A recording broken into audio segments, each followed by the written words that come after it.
Get down! The prison officers pushed to the very edge. I think I'm probably the most stressed I've been in 24 years in this job. And the governor demanding change. Without reform, I don't know how long we could sustain the prison system.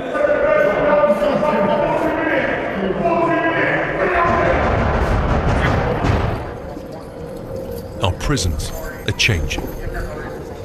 The government is reforming 6 jails in England and Wales by handing back control over budgets and contracts to their governors.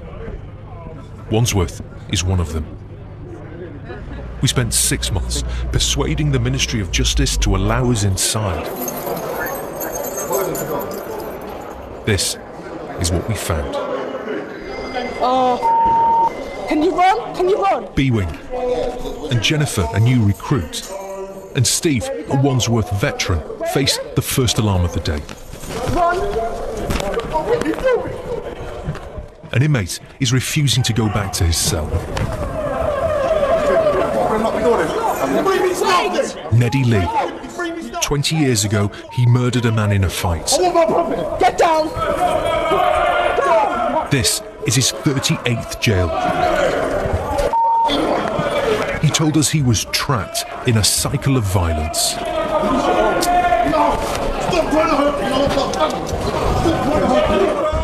In the 2 decades I've been in, I've had warfare in jail. I got sliced down the side of the face, and I don't know who cut me. It's been non-stop, constant. Violence non-stop. Been stabbed through the chest. I've had my arm broke. I've got 3 broken bones in my hand. I've had murders in here, left, right, and centre. And I've gone to him and said, look, at the end of the day, you're putting me in a predicament where I have no alternative but to utilise violence for my safety or to assert position on the wing. And that's totally counterproductive to my progression. I need to go home. I was just doing baby. Psychologically, it's torture. Emotionally, it's very, very difficult. And with the greatest respect, it's so short-staffed in here. This place can't run. It's unsafe. Even a lot of staff that are in here are in fear. Going down 2, so we're going bang up. And facing this pressure, Jennifer. This is her first job inside a prison. 4 weeks in? Yeah, 4 weeks in. You're shaking? Yeah, but it's you know, it's like the rush. You know, if something don't happen. Like, I've done so much. But it's the first time I've used my CNR, which is use of force. It all goes off here. Job for you? Yeah, definitely. Like, it happens on a regular basis. You just have to get used to it. At times inside Wandsworth, it felt relentless. An overcrowded, understaffed Victorian jail. This alarm is because there's been a fight in the yard. So that looks like a chair leg that was thrown down there. At least one officer has been hurt. Are you all right? We're all leaving. To understand what happened, we asked to watch the CCTV footage. On the left, you can see one inmate attack another with the chair leg, breaking his arm. In seconds, the fight spreads. We're told this was planned. 2 South London gangs fighting over respect. Every day I wake up and I think I got God with me. So I don't. Days later, we track down the man who started the fight. So it makes me much better. A rare opportunity to ask why. It happens every day. It's like Violence. Violence just happens every day. Just if it's maybe from this postcode and that postcode and that. And Do the gangs follow you in here? yeah, gang follow you. When you're a gang member, everywhere you go, you're known you're just known to a gang member and that. And when you walked out on that yard? Yeah, when I walked out in the exercise yard, I thought I had to fight. I had to fight because if I don't fight in that, I won't be a man. So after all of the end of all of that fighting and that, when I was going back in, I think yes, but at least I made it. But this is the cost. An inmate hurt and angry. Yeah, he's waving the stick around, wasn't he? Waving the stick around, waved it at my arm, broke my arm. You got to do what you got to do. There's nothing you can do about it. You get your arm broke and you're left in your cell. 3 days it took them to take me to the hospital. 3 days. You're vulnerable in here with a broken arm. I have a lot of friends who are wrapped around me, so there's no problem for me, but another person could be very vulnerable. The threat of violence was everywhere. This prisoner had boiling water and sugar thrown over his face. Another had been beaten up. Just another fight, he said, all part of prison life. You got to be able to defend yourself, innit? If you can't defend yourself, then you'll become a victim, innit? How many fights have you had in here? Alright, in this jail I had about 5, 6. 5'6", to be honest with you. Yeah. The most violent inmates are sent here, the segregation unit. We're facing this. These crowds, these can all come at you when you come through that door. And they're heavy. That's going to do some damage, isn't it? Yeah. But the whole landing, all these cells, see the fella opposite you, all these cells has been flooded, a whole lot. There's another cell over there, I think we're a 13, 14 bed unit, and we're only half working because the cells are just getting taken out. And this is what it takes just to feed some prisoners. Officers wearing helmets, delivering a sandwich. How dangerous is this job? It's getting dangerous. It's getting worse. Every day we saw the pressure. Excuse me, sir. This is because another inmate is refusing to go back to his cell. Here it is, there. Just come back through there. It's this way, stop. Steve has worked here for 19 years. Yeah, it's one person under restraint, the wing not secure. The amount of incidents has gone up. We're not actually proactively trying to solve issues, we just seem to be reacting. With 4 to 5 staff on the units and wings like that, it gets quite tense at times. There needs to be fundamental change because we release prisoners, they keep coming back. This was found in his kit bag. And fueling the violence, the drugs. This is spice, synthetic cannabis. It's got so bad, Wandsworth now has an X-ray machine to search inmates. That is drugs concealed. There's also sniffer dogs, but still the drugs are smuggled inside. Prison officer Danielle showed us the evidence room. It's packed with drugs, weapons and phones. We have a very, very small mobile phone. It's tiny. Absolutely tiny. Those are obviously homemade nunchucks. That could do a bit of damage there. We would strongly suspect that that is spice. What is spice doing to prisons? Hurting them, really. Not all prisoners are violent. Everybody's in here for different reasons, but I think using spice can potentially make people extremely violent, and it's getting more and more common now. Wherever you work, there's always spice stories. In just 12 months, prison staff say £300,000 worth of drugs have been seized inside Wandsworth. I sleep here, my cellmate sleeps here, this is my TV.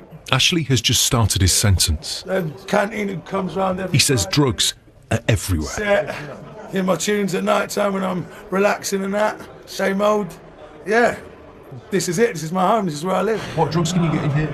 You can get spice, you can get heroin, you can get crack, you can get anything you like. Anything right now, what I've got to do is go down to the 2s, to the 3s, to the 1s, it's there, everything's there, anything you like.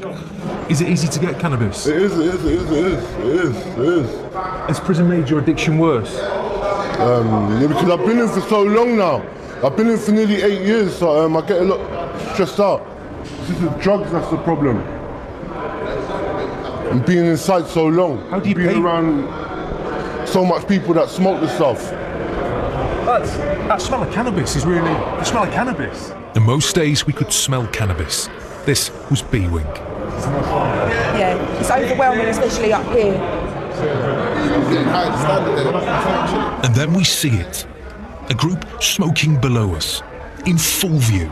This is mad, like the sparks are here and that as well, and just no one cares, like it's like there's no order, like. But how do you feel about people smoking cannabis down there? Not good. Because imagine they can't get it next week now, then what's going to be fights and that. And the officers are just here, like. Obviously it's not myth, it's school. Where can you get cannabis from around here? Everyone. Is it easy to get? If you want cannabis, I can get you some still. You get me cannabis right now? Yeah. How does that make you feel here now? Well, obviously it's not good, is it? It defeats everything that we're trying to do as a service. And many inmates told us the same story. Drugs smuggled into Wandsworth, available for the right price. I know officers that charge you, say, £500 a parcel, the size of, say, 3 tennis balls, full of drugs, phone, whatever you want. This prisoner asked us not to show his face. He wanted to talk about corruption. A smartphone, you 700 quid to go for, retail price. And who brings those phones in? Officers, other prisoners. Are you just saying that though? No, of course I'm not to get officers in that. trouble? No, of course I'm not. If it is a member of staff who is quite willing to bring in a mobile phone or some drugs that could potentially put me and everybody else in danger, I don't want to work with them. How big is the problem? It's hard to tell. I think there's probably at least one corrupt person in every jail. Inside Wandsworth, inmates and staff talked freely about corruption. The governor admitted there was a problem and that he had to deal with it. Corruption is the one thing that I absolutely cannot stand.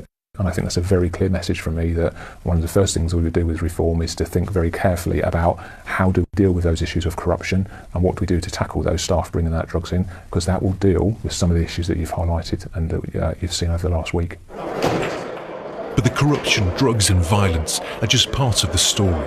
In Wandsworth, we found a jail facing another crisis. And how are you in your mind? How are you? No good. Cut. Is this cut? Twice in Wandsworth, this man came to see us. He'd cut every inch of his body. Desperate, he speaks very little English. Are you getting mental health help? Yeah. I just crazy. No sleeping every day. Sleeping. I can't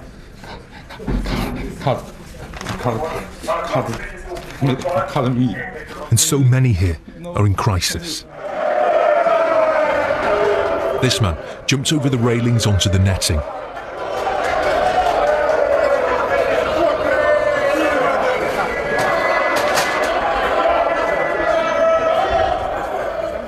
Other inmates wanted us to meet him.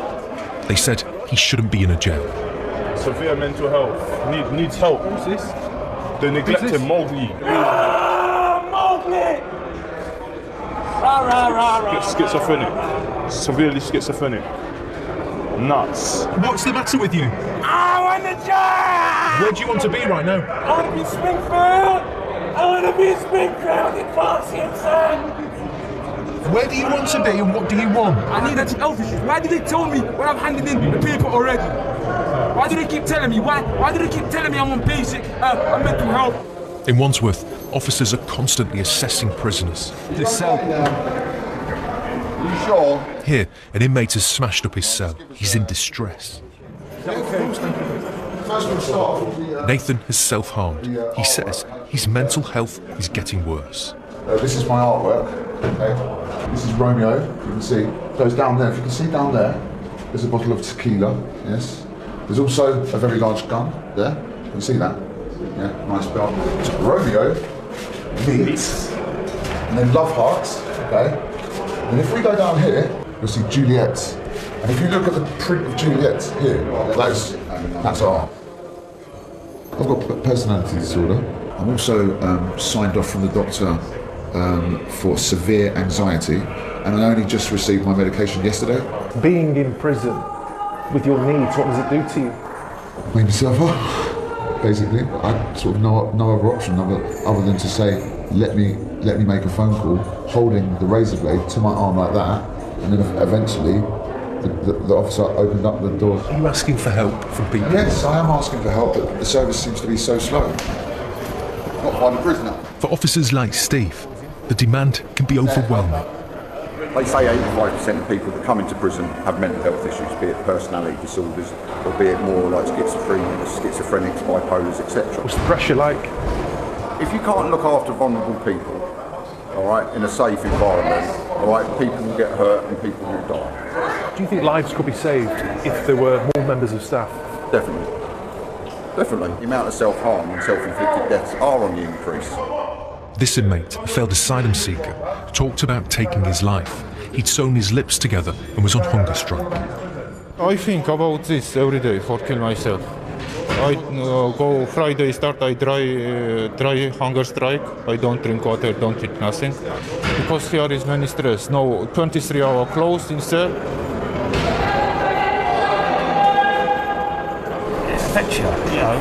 And dealing with suicide, officers like Andy.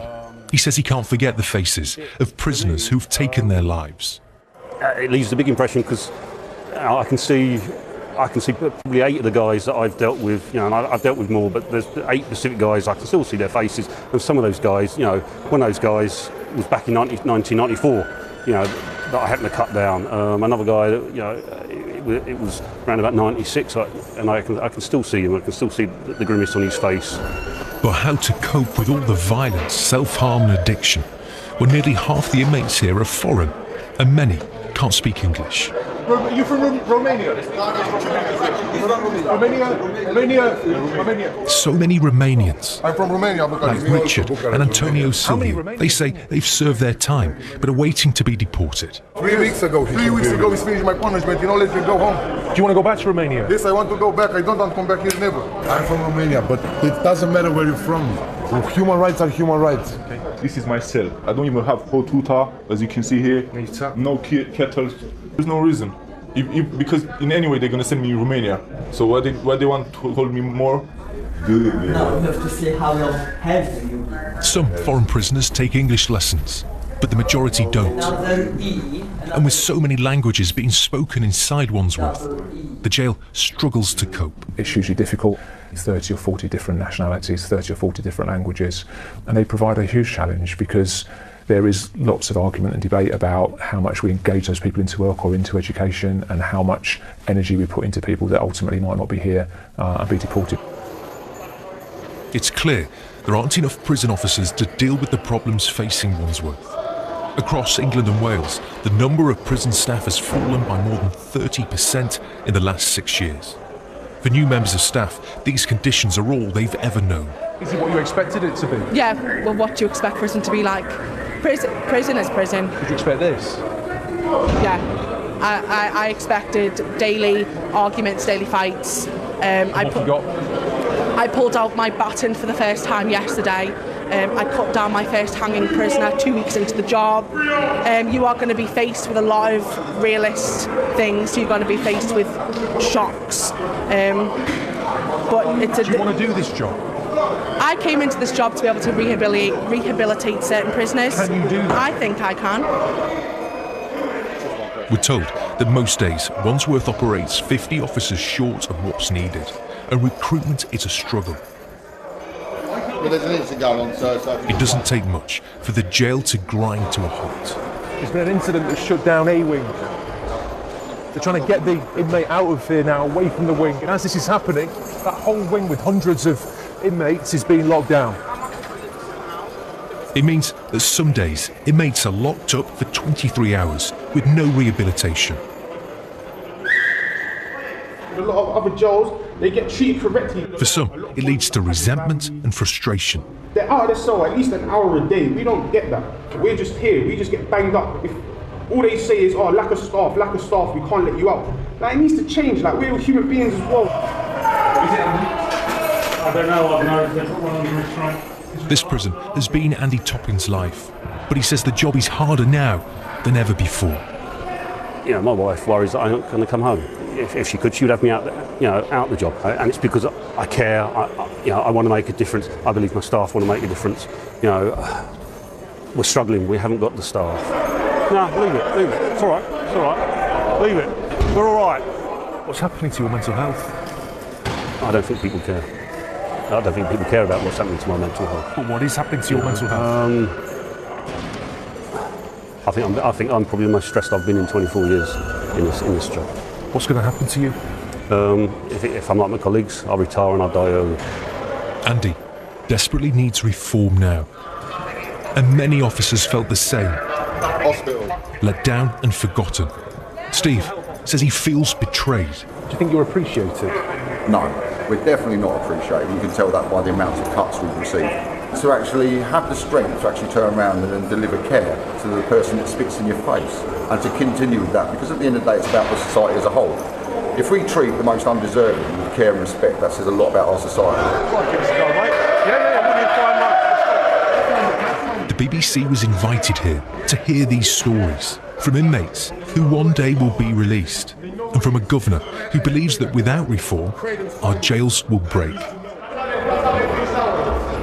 How big is this moment? It's massive. It's the once in a generation, if not more, opportunity to change the system and to do something which is really positive and to do something. Without reform? We carry on running a system as you've seen it over the last week or so.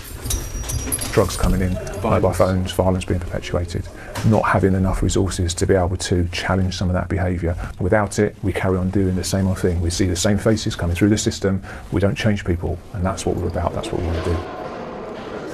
A prison revolution is promised, but without enough staff to provide even the basics, how can jail